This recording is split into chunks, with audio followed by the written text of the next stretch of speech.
Hello children, welcome to Momita ma'am's class. Today we will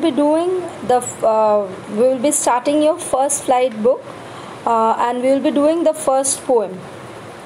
You see, the first chapter is The Dust of Snow by Robert Frost. This is your poem number 1. Now this is a very small poem of only 2 stanzas and consists of only 8 lines.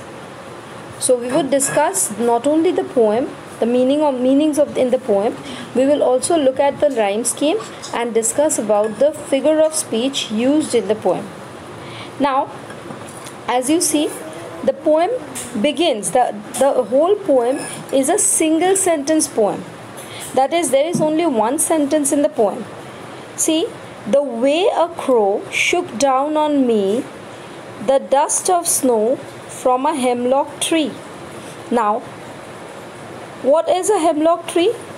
Hemlock tree is a tree which looks almost like a pine tree, but hemlock tree is poisonous, right? Which bear very small flower, and its branches are also very soft, right?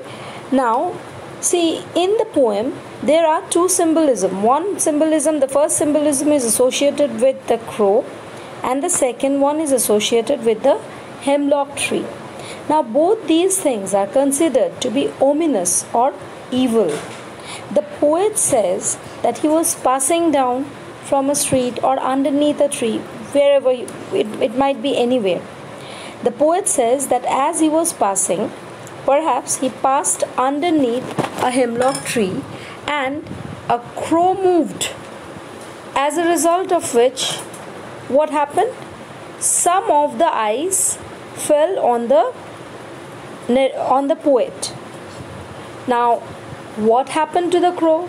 Whether it came and sat on the treetop, or it flew away from the tree, or it just moved, it has not been specified.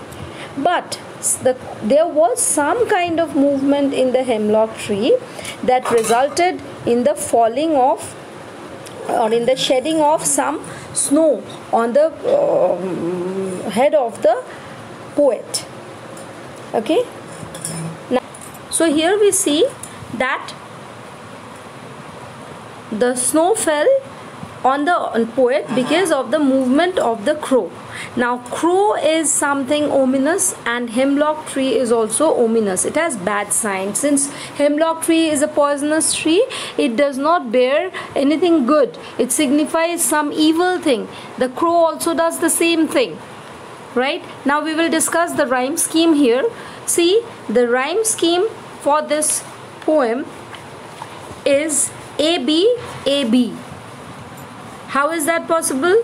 Crow rhymes with snow and me rhymes with tree. So it's A, B, A, B. This is the rhyme scheme. And now we will discuss about the figure of speech or the poetic devices which has been used in this poem. So the first poetic device that has been used in this poem is enjambment, spelled as ENJAMBMENT.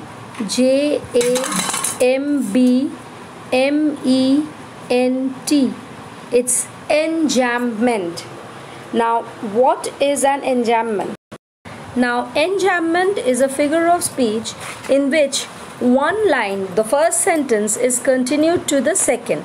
Now, as you see in this poem, the first sentence is continued to the second, and the second to the third, and the third to the fourth.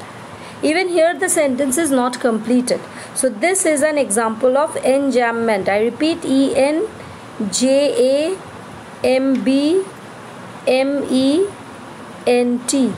It's enjambment. So enjambment is a figure of speech in which the sentence is not completed in the first line, and it is continued to the next and then the next line.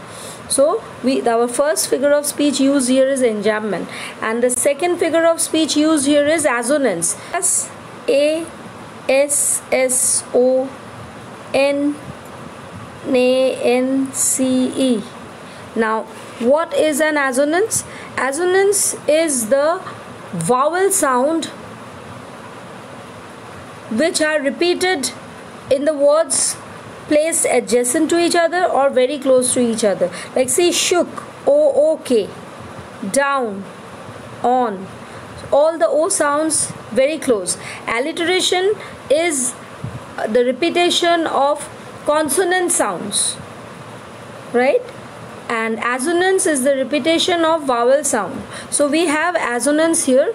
The way a crow shook down on me the dust of snow from a hemlock tree. So the two figure of speech used here is assonance and enjambment. Now the second stanza. Has given my heart a change of mood and saved some part of a day I had rued. Now the word rued means to held in regret, to regret about something, right? That something didn't happen and you were sad about that thing.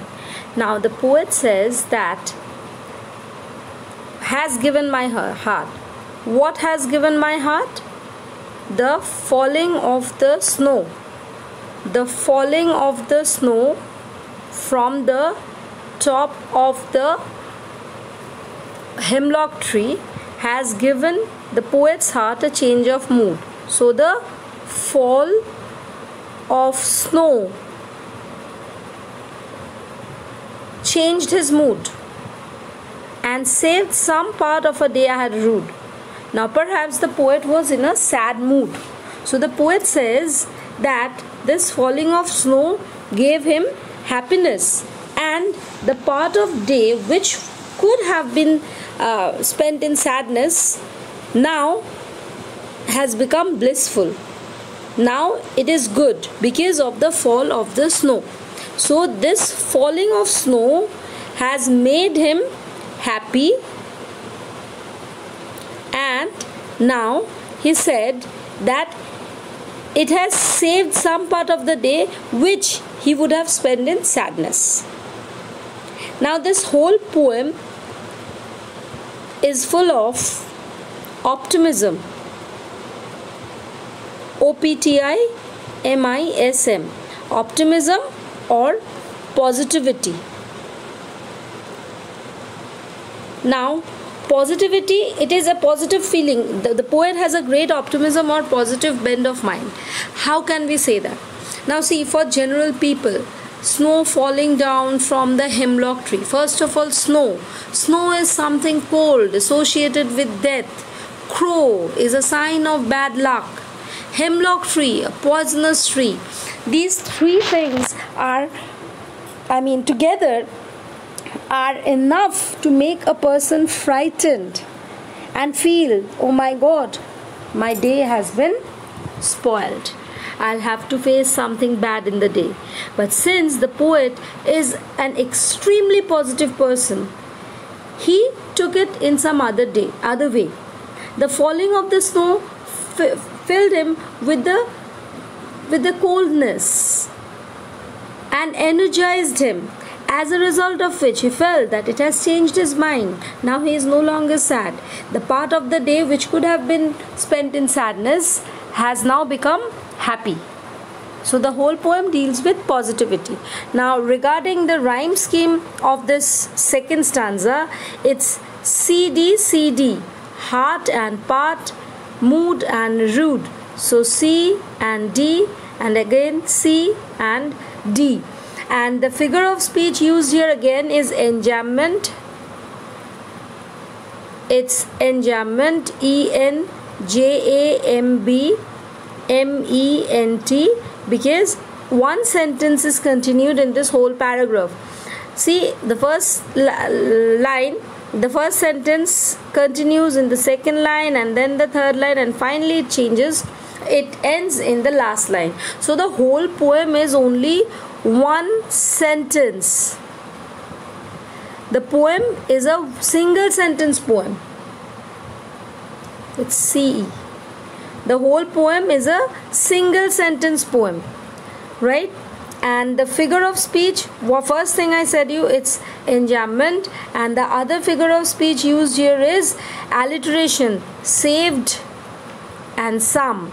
In the first paragraph you got assonance, where you saw that the vowel sound is repeated, and here we have alliteration, that is the consonant sounds are repeated, so it's alliteration.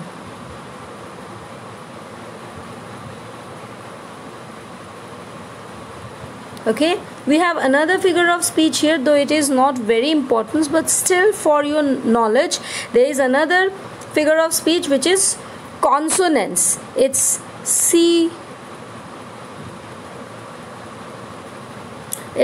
consonants.